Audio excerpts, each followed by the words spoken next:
Good morning, good afternoon, good evening दोस्तों। Kevin sir back from personal tutor. Standard 10th geography playlist आप लोग मेरे साथ देख रहे हैं।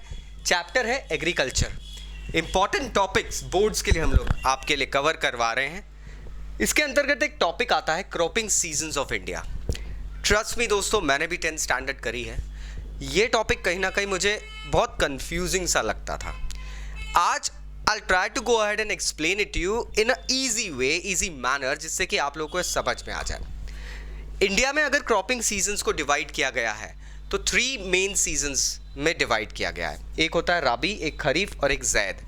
राबी क्रॉप्स, खरीफ क्रॉप्स और जैद क्रॉप्स। राबी सीजन में उगाए गए क्रॉप्स को राबी क्रॉप्स कहा जाता है, खरीफ सीजन में उगाए गए क्रॉप्स को खरीफ क्रॉप्स कहा जाता है और जैद सीजन में उगाए गए क्रॉप्स को जैद क्रॉप कहा जाता है।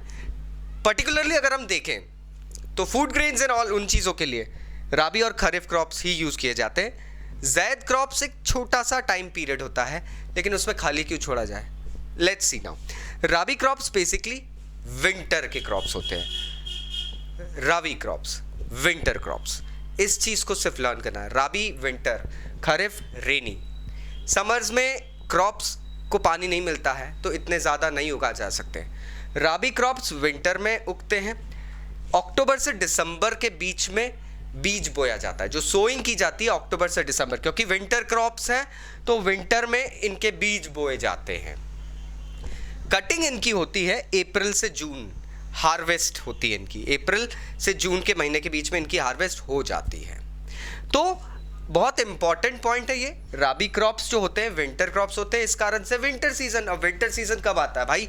दीपावली के बाद ही तो ठंड आने लगती है।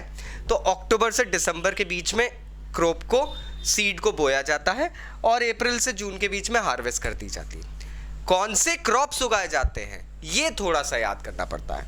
व्हीट, गेहूं, बाले, मस्टर्ड, पीज और ग्राम। बाले जौ, व्हीट आपका गेहूं, मस्टर्ड तिल होता है, पीज अलग अलग टाइप के जो पीज होते हैं, आपकी बीन्स वगैरह जो भी आती है वो सब, एंड फाइनली ग्राम्स, जो भी ग्राम्स वगैरह रहते हैं वो इस सीज़न में उगाए जाते हैं।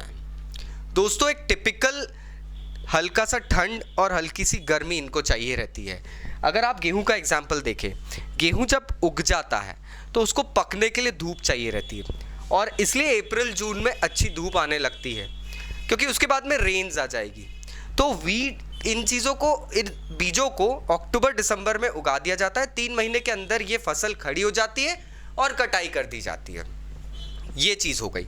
नेक्स्ट है खरीफ क्रॉप्स। खरीफ क्रॉप्स को रेनी सीजन क्रॉप्स भी कहा जाता है। क्यों? यस, क्योंकि ये रेनी सीजन में इसका बीज बोया जाता है। जून और जुलाई में सोइंग की जाती है और सितंबर अक्टूबर जब ठंड आने लगती है इनकी हार्वेस्ट कर ली जाती है। अब ये इसलिए क्योंकि इन क्रॉप्स को ज़्यादा पानी लगता है दोस्तों, और रेन वाटर इनको असीम मात्रा में लगता है। सो इस क्रॉप में जो कैटेगरी वाइज क्रॉप्स है वो है राइस, चावल, हम जानते हैं बहुत ज़्यादा पानी लगता है। मेज, मक्का, मिलेट्स, ज्वार, बाजरा, कॉटन, तुअर, सोयाबीन और ग्राउंडनट। इन क्रॉप्स को कंपैरेटिवली राबी क्रॉप्स से ज़्यादा पानी लगता है। जो आप इरिगेशन दे रहे हैं उसके अलावा भी इनको पानी लगता है। राबी क्रॉप्स में आपके इरिगेशन में काम हो जाता है। So this is a difference.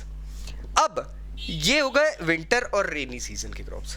गर्मियों में क्या होता होगा? ज़मीन खाली रहती है? नहीं भाई साहब, गर्मियों में भी हमारे यहाँ पर बहुत शॉर्ट सीजन होता है। समर मंथ्स के रहते हैं, बहुत शॉर्ट सीजन रहता है, लेकिन उसमें भी इरिगेशन और कनाल्स और वेल्स और बोरवेल्स, इसके थ्रू हम लोगों के यहाँ पर एक नई क्रॉप टेक्निक आई है, that is known as zaid crops.